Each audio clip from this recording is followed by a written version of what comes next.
오늘 말씀은 야고보서 1장 1절로부터 8절까지 말씀입니다. 함께 읽겠습니다. 하나님과 주 예수 그리스도의 종 야고보는 흩어져 있는 12지파에게 문안하노라.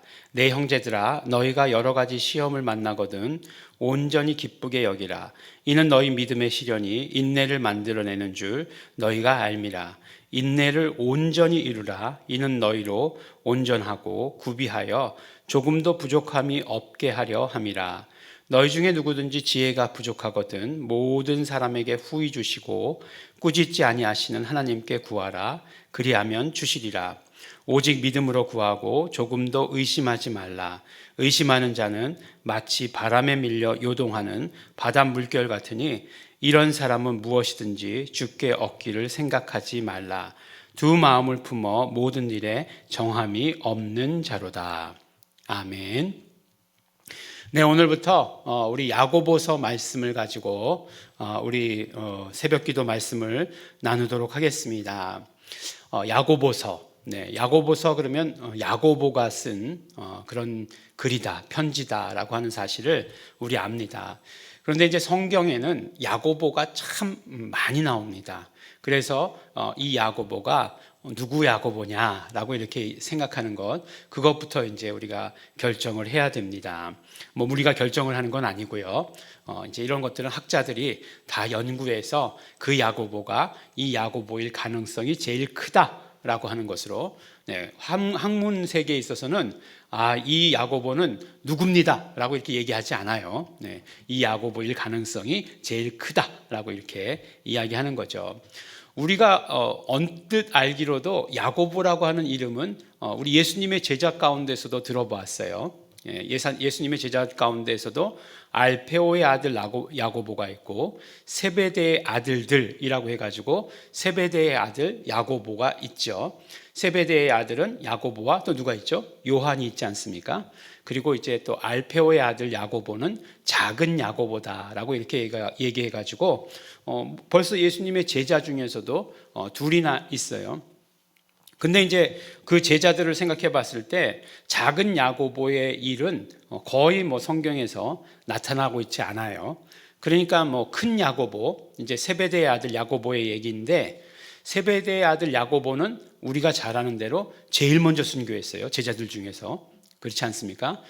제일 먼저 이제 사도행전에 보면 야고보가 순교하고, 근데 참 재미있게도 세베대의 아들들 가운데 한 사람은 제일 먼저 순교하고 한 사람은 제일 늦게까지 살았죠. 요한은 제일 늦게까지 살게 된 것을 우리가 보게 됐죠.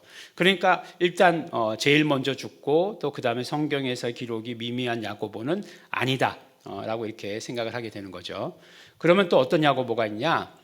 복음서에는 나오지 않았지만 복음서에는 뭉뚱그려져서 나왔죠. 예수의 형제들이라고 이렇게 해서 뭉뚱그려져서 나왔는데 예수의 형제 가운데 야고보가 있었습니다. 그러니까 형은 아니겠죠. 동생이죠. 왜냐하면은 마리아와 요셉이 결혼해서 제일 먼저 낳은 게 예수님이시니까 육신으로. 그러니까 이제 그 동생들이 되겠죠. 그 동생 중에서 야고보다라고 이렇게 이야기합니다. 우리가 생각하기를 그래서 동생 야고보 그러면은 동생인가 보다 이렇게 생각하기 쉽지만 예루살렘 교회라고, 그러니까 초대교회, 초기 교회의 가장 중심이었던 예루살렘 교회의 가장 중심이었던 사람이 누구냐? 야고보다라고 하는 사실을 우리가 알 수 있게 되는 거죠. 주일인가요? 지난 주일이죠. 지지난주가 되겠네요. 벌써 그 말씀 가운데 우리가 함께 나눴던 것도 그렇죠. 바로 이제 사도행전 15장에 보면 예루살렘 회의라고 해가지고 이제 사도들이 다 모여서 그때 회의를 합니다. 회의를 하는데 이 회의의 제목이 뭐죠? 바로 이방인들에게 복음 전하는 것에 대해서 말씀을 나누는 것이었죠. 근데 이방인들에게 복음 전하는 것에 대해서 이야기하며 이렇게 바울도 이제 보고를 하고, 바울과 바나바와 그때 이제 디도를 데리고 왔었다고 얘기했잖아요. 여기 와서 보고를 하고, 그 다음에 이제 베드로가 보고를 하고, 그 다음에 이 모든 것들을 결론 내리는 사람이 누구냐? 바로 야고보가 결론 내리는 것을 보게 됩니다. 그래서 예루살렘에서 예루살렘 교회에 가장 중심되는 역할을 했던 사람이 그때는 야고보다라고 하는 사실을 알 수 있게 되는 거죠. 우리가 이제 베드로는 수제자니까 베드로를 굉장히 높이는데, 어떤 면으로 보면 베드로는 계속해서 선교사 역할을 감당했던 것 같아요.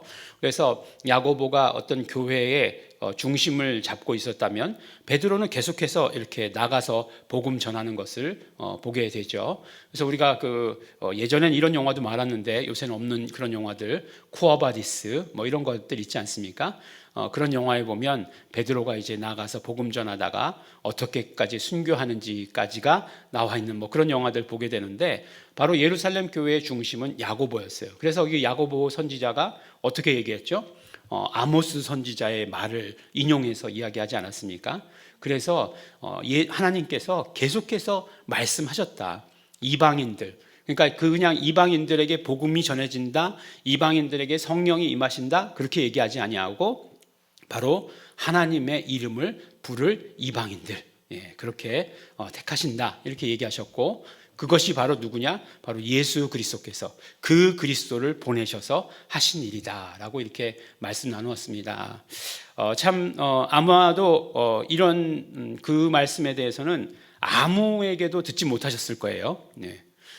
너만 그렇게 얘기하는 것 아니야? 신빙성이 없는데? 라고 이렇게 주장할지 모르겠지만, 이것을 70인역의 성경으로 읽지 않으면 도대체 발견할 수 없는 그런 구절이라고 하는 거죠. 그 그리스도가 아모스서에서 나온다고 라고 얘기하는데, 보니까 메시아나는 없어요. 히브리어로는. 그렇지만 70인역은 그렇게 기록하고 있다라고 하는 사실을 우리에게 말씀해 주셨죠. 근데 중요한 건 야고보를 얘기하기 위해서 이렇게 얘기했는데, 야고보가 아모스 선지자의 글을 인용해서 이야기했던 것을 마무리 지은 거죠. 이방인들이 예수 이름을 부르는 것, 하나님의 이름을 부르는 것이 하나님께서 아주 처음부터 가지고 계신 그런 뜻이었다라고 하는 사실을 이야기를 합니다. 그래서 이제 야고보가 이 편지를 썼는데 누구에게 쓰느냐? 바로 12지파, 흩어져 있는 12지파에게 쓴다라고 이렇게 얘기합니다. 흩어져 있는 12지파라고 얘기할 때 이제 우리가 잘 아는 대로 디아스포라라고 이렇게 말씀을 하죠. 디아스포라라고 이렇게 얘기를 합니다. 바로 그 당시에도 이제 유대인들이 흩어져서 이렇게 많이 살았었죠. 그래서 그 흩어져 있는 그 12지파에게 문안하는 거죠. 그리고 또 실제로는 또 어떻습니까? 교회에 핍박이 들어왔죠. 그래서 예루살렘 교회가 흩어지지 않습니까? 흩어져서 이제 여러 곳으로 그래서 사도행전에 보면 이제 흩어져서 이제 빌립이 제일 처음에 나가게 되고, 그러나 7집사 중에 한 사람이 나갔을 때는 꼭 예루살렘 교회에서 사도들을 파송해서 그 모든 것들을 다 확인하고, 또 성령이 임하시게 하는 그것도 또 사도들이 와서 하게 되는 것들을 보게 되는 거죠. 그러니까 초대교회 때 굉장히 그런 어떤 영적 질서에 대해서 민감했다, 중요시 여겼다라고 하는 사실을 우리가 알 수 있게 되는 것입니다. 그러니까 야고보라고 하는 인물은 굉장히 어떤 면으로 이야기하면 그 영적 질서 가운데 중요한 그런 인물이었다라고 이렇게 얘기하는 거예요. 근데 이제 야고보 스스로가 이렇게 얘기할 때 하나님과 주 예수 그리스도의 종 이렇게 얘기하고 있죠. 내가 예수님 동생이야라고 얘기하면 권위가 더 높지 않았을까요? 사람들이 이렇게 편지를 받을 때 나 예수님의 동생 동생 야고보는 너희들에게 편지한다 그러면은 아이고, 저기 예수님 동생이시랍니다. 막 이렇게 여기 자리 이 자리 이렇게 막 하고 그랬을 것 같은데, 하나님과 주 예수 그리스도의 종이라고 스스로를 이야기하고 있습니다. 처음에 이야기하는 것이 무엇이냐면, 너희가 여러 가지 시험을 만나거든 온전히 기쁘게 여기라로 시작해서 인내를 온전히 이루라. 이는 너희로 온전하고 구비하여 조금도 부족함이 없게 하려 함이라라고 이렇게 이야기합니다. 그러니까 결국에는 처음에 말씀하시고자 하시는 것이 무엇이냐면, 너희가 그리스도인으로서 완전해야 된다라고 이렇게 얘기합니다. 그러니까 이 야고보서는 잘 읽다 보면 예수님의 말씀과 비슷한 그런 어떤 뉘앙스를 가질 때가 굉장히 많이 있어요. 특히 산상수훈에서 말씀하셨던 것들을 우리 듣게 되는 경우가 굉장히 많이 있습니다.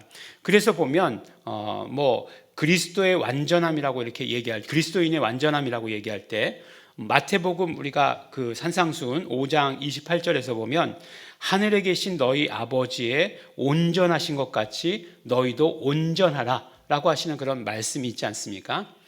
그런 말씀처럼 마치 그러니까 마태복음이 아니라 뭐 야고보서의 그런 산상수훈 버전 같은 그런 생각이 들 정도로 너희가 온전해야 된다라고 이렇게 말씀하시는 것이죠. 근데 이제 하늘에 계신 아버지의 온전하심 같이 너희도 온전하라라고 이렇게 얘기하면 우리가 생각하기를 그럼 우리가 흉내내기를 하는 건가? 라는 생각을 할 수가 있어요.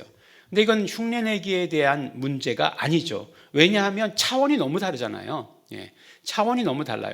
만일에 이제 사도 바울이 그런 표현을 잘 쓰죠. 나를 본받으라 라고 하는 그런 표현을 잘 씁니다. 그런데 그렇게 사도 바울이 나를 본받으라 하는 것도 사도 바울하고 우리하고 이렇게 막 범접할 수 없다라고 이렇게 생각해서 할 수 없다라고 생각하지만 그래도 해볼 만하다라고 이렇게 생각할 수도 있는데, 그런데 하나님의 온전하신 것 같이 너희도 온전하라고 하는 것은 애저녁에 그냥 포기한다라고 이렇게 생각하는 것이 훨씬 더 우리에게 마음이 편하죠. 근데 하나님의 온전하심이라고 하는 것은 무엇입니까? 한마디로 이야기할 수 없지만 하나님의 온전하심을 확증하신 것은 어떤 사건이죠? 그렇죠. 예수 그리스도를 보내신 것이죠. 그러니까 하나님의 하나님으로서의 완전하신 그 사건, 예수 그리스도를 보내시고, 그러니까 하나님께서 뜻을 세우시고 예수 그리스도를 보내신 것이고, 예수님께서는 어떻게 되셨죠? 오셔서 십자가에 죽으시고 부활하시고 승천하신 것, 하나님의 뜻을 이 땅에 오셔서 이루신 것, 그리고 성령님께서 오셔서 이제 그 하나님의 이루신 모든 뜻을 우리 한 사람 한 사람에게 적용시켜 주시고 계신 것, 이것이 뭐라고요? 이것이 하나님의 온전하심이죠. 하나님의 완전하심이죠. 그러니까 어떤 면으로 이야기하면 뭐 굳이 이런 용어를 사용하지 않아도 되지만 삼위일체 하나님의 온전하심, 완전하심이다라고 이렇게 말할 수 있는 것이죠. 그러면 인간의 완전함이라고 하는 것은 무엇이냐? 그렇죠. 인간의 완전함이라고 하는 것은 인간의 완전함이라고 하는 것은 달라요. 완전히 차원이 다른 것이에요. 인간의 완전함이라고 하는 것은 바로 죄인임을 깨닫는 것이 인간의 완전함이에요. 죄인임을 깨달으면 어떻게 되는 거예요? 예수 그리스도가 필요한 존재라고 하는 것을 알게 되는 거예요. 그래서 예수 그리스도가 필요한 존재라고 하는 것을 알게 되는 것이 인간의 완전함이에요. 그리고 우리 매일매일의 삶에서 예수님의 피를 의지합니다라고 하며 예수 피를 의지하는 삶을 사는 것이 인간의 완전함이에요. 내가 인간의 완전함이니까 내가 정말 이제는 죄 안 짓고 살겠습니다. 이런 것들 불가능한 얘기죠. 인간의 완전함이다라고 말할 수 없습니다. 인간의 완전함이라고 하는 것은 바로 죄인임을 깨닫는 것이 인간의 완전함인 것이에요. 그렇기 때문에 우리가 이제 인간으로서 완전하기 위해서 첫 번째 오늘 말씀해 주시는 것이 믿음에 대해서 말씀하고 있어요. 믿음. 그러니까 우리가 정말 그 믿음이 있어야 인간은 완전해지는 길로 가는 거죠.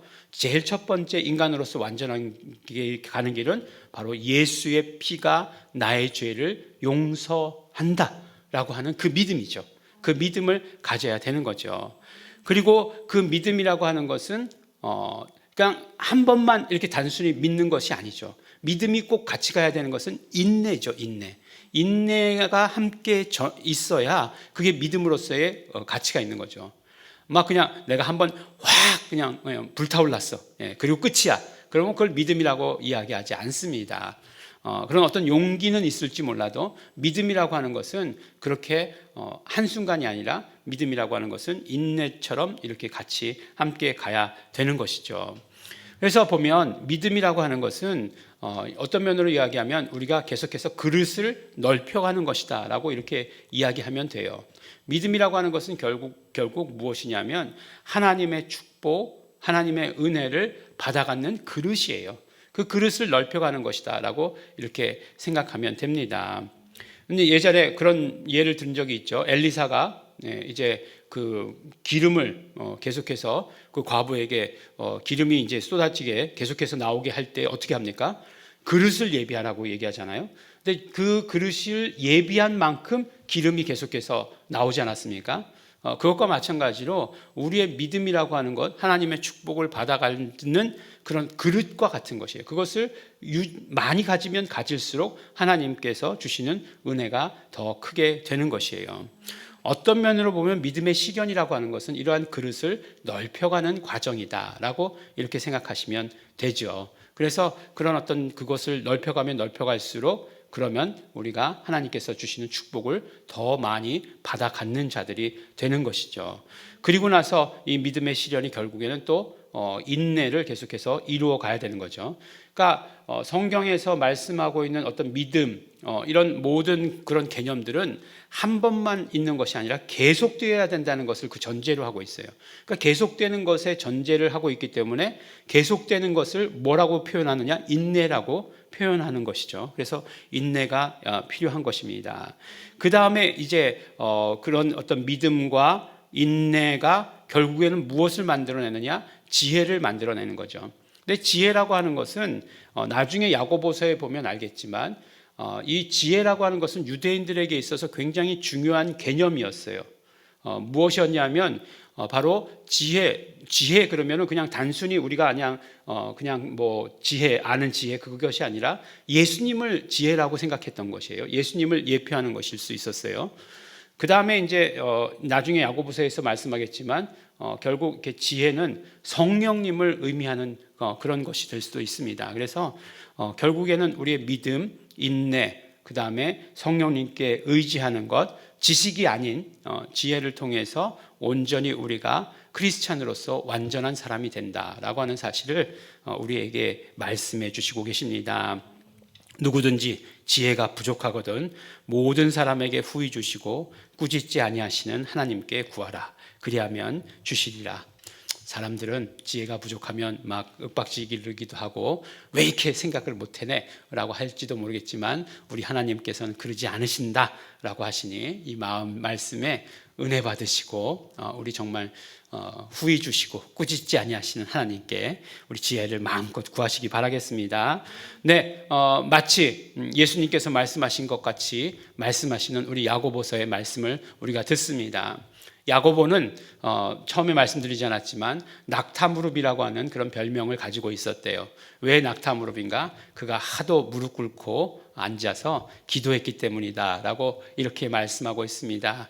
우리 새벽 기도에 이런 어떤 그 영성이 크신 우리 사도의 말씀을 따라서 그렇게 우리도 우리 기도하고 또 그 말씀 받아 가지시는 우리 성도 여러분 되시기를 예수 이름으로 축원합니다. 기도하겠습니다. 하나님 아버지 감사합니다. 오늘도 우리에게 이제 야고보서의 말씀을 시작하게 하여 주시고 그 말씀으로 또 다시 은혜 받을 수 있도록 축복하여 주신 것 너무나 감사하고 감사합니다. 하나님 아버지, 우리가 정말 크리스찬으로서 완전하여질 수 있도록 하여 주시옵소서. 우리의 믿음을 돌아보게 하여 주시옵시고 그러므로 우리가 인내할 수 있는가, 인내하고 있는가 돌아보게 하여 주시옵시고 그 열매로 말미암아 우리가 지혜를 맺고 있는가 우리 살펴볼 수 있도록 아버지 축복하여 주시옵소서. 감사드립니다. 예수님 이름으로 기도드렸습니다. 아멘. 그러므로 우리 이 시간에 기도하실 때 아무리 우리가 애쓰고 노력한다 할지라도 성령님께서 인도하여 주시고 성령님께서 우리에게 지혜 주셔야만 이 모든 것들 완전함을 이루어갈 수 있는 것 너무나 잘 알고 있습니다. 매일매일 삶 가운데서 성령님 충만히 함께하여 주시옵소서. 우리 다 같이 통성으로 기도하시겠습니다.